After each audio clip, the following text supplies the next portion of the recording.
TV से लेकर Bollywood industry तक के सितारे अपनी पर्सनल और प्रोफेशनल लाइफ को लेकर सुर्खियों में बने ही रहते हैं।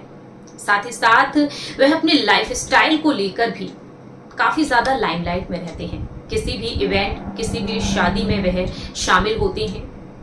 जब भी कहीं स्पॉट किए जाते हैं, उस दौरान उनका लुक बखूबी देखा जाता है कि आखिरकार उन्होंने कितने महंगे कपड़े पहने हैं, कौन से ब्रांड के कपड़े पहने हैं, इस कपड़े को किसने डिजाइन किया है, वह कितने महंगे पर्स का इस्तेमाल कर रही हैं, वह कितनी महंगी ज्वेलरी पहनी हुई है। ऐसे में देखा जाए तो स्टार्स की हर एक चीज पर सभी की नजरें टिकी रहती हैं और उनकी जमकर तारीफ भी की जाती है। उनकी लग्जरियस लाइफ लोगों को काफी पसंद आ जाती है। लेकिन बात जब आती है किसी पॉलिटिशियन की, बात जब आती है किसी संत की, किसी कथावाचक की, तब लोग सवाल उठाना शुरू कर देते हैं, क्योंकि कहीं ना कहीं लोगों के जहन में ये बात बैठी हुई है कि ये कथावाचक है, ये संत है, तो ये इस तरह की लाइफ नहीं जी सकते। ऐसे में देखा जाए तो सवाल कई बार उठते हुए नजर आए हैं। इन दिनों कथावाचक जया किशोरी काफी विवादों में है। सोशल मीडिया पर ट्रोलिंग का सामना कर रही हैं, हाल ही में जब वह एक ब्रांडेड बैग के साथ स्पॉट की गई। अब जया किशोरी इस पर अपनी बात रख चुकी हैं। ऐसे में सवाल यहाँ ये बन जाते हैं कि आखिरकार उनके लाइफ स्टाइल पर सवाल उठाना क्यों जरूरी है।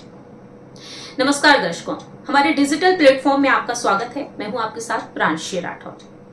हाल ही में जया किशोरी एक एयरपोर्ट पर स्पॉट की गई एक ट्रॉली के साथ, और साथ में उनके हाथ में नजर आया क्रिश्चियन डियोर ब्रांड का पर्स। जी हाँ, लेकिन जया किशोरी कहती हैं ये कोई ब्रांडेड बैग नहीं है, ये कस्टमाइज बैग है। ये उनका डिजाइन कराया गया बैग है जिस पर उनका नाम भी लिखा हुआ है। ऐसे में देखा जा रहा है कि जब से उनकी जो वीडियो सामने आई है उसके बाद से जया किशोरी ट्रोलिंग का सामना कर रही हैं। जया किशोरी ने इस मामले में क्या कुछ कहा, पहले आपको वो बता देते हैं कि वह क्या सफाई देती हुई नजर आई। वह साफ तौर पर कहती हैं कि इस तरह की लाइफ जीना किसी के लिए मना ही नहीं है। आप भी पैसा छापिए, आप भी कमाइए, और जो आप खरीदना चाहते हैं, जिस तरह से आप लाइफ जीना चाहते हैं, आप भी जी सकते हैं। मैं भी जी रही हूँ। मैं एक साधारण लड़की हूँ, मैं कोई साधु संत नहीं हूँ। जया किशोरी ने साफ तौर पर कहा कि हमेशा से ही सनातनी टारगेट पर रहे हैं, सनातनी को टारगेट किया जाता है। ये बैग कई सालों से हमारे पास है, हम अपनी गारंटी ले सकते हैं, कंपनी की नहीं। मैं नॉर्मल लड़की हूँ, मैं साधु संत या साध्वी नहीं हूँ। वह कहते हैं कि आप कहीं जाते हैं तो कोई चीज आपको पसंद आती है, आप खरीदते हैं। वह कहती हैं कि भगवान कर्म करने की बात करते हैं। जया किशोरी कहती हैं कि वह बैग कस्टमाइज्ड बैग है और उसमें कहीं भी लेदर नहीं है। कस्टमाइज का मतलब आप इसे अपनी मर्जी से बनवा सकते हैं, इस पर मेरा नाम भी लिखा हुआ है। ना सिर्फ जया किशोरी बल्कि इनसे पहले कथावाचक देवी चित्रलेखा भी काफी ट्रोलिंग का सामना करती हुई नजर आई थी एक वक्त। जया किशोरी जो एक बैग के साथ नजर आती हैं तो ट्रोल हो जाती हैं। जया किशोरी जो आईफोन का इस्तेमाल करती हैं, जया किशोरी लग्जरियस लाइफ जीने में जरा सा भी पीछे हटना नहीं चाहती हैं, क्योंकि वह कहती हैं कि वह भी इंसान है, उनकी भी इच्छाएं हैं। जया किशोरी कहती हैं कि मैंने कुछ त्यागा नहीं है तो मैं आपको ऐसा करने के लिए कैसे कह सकती हूँ। मैं पहले दिन से ही स्पष्ट हूं, मैं एक सामान्य लड़की हूं, एक सामान्य घर में अपने परिवार के साथ रहती हूं। मैं युवाओं से कहना चाहती हूं कि आप भी मेहनत करें, पैसा कमाएं, खुद को एक अच्छी जिंदगी दें और अपने सपने पूरे करें। जया किशोरी ने ये बातें साफ कर दी हैं। अब बात की जाए देवी चित्रलेखा के बारे में। काफी पॉपुलर हैं, कथावाचक हैं, सोशल मीडिया पर काफी एक्टिव रहती हैं, जबरदस्त फैन फॉलोइंग देखने को मिलती है। ना सिर्फ भारत में अपने उपदेशों के लिए मशहूर हैं बल्कि विदेश में भी। कथावाचक चित्रलेखा भी इस तरह से ट्रोल की जा चुकी हैं।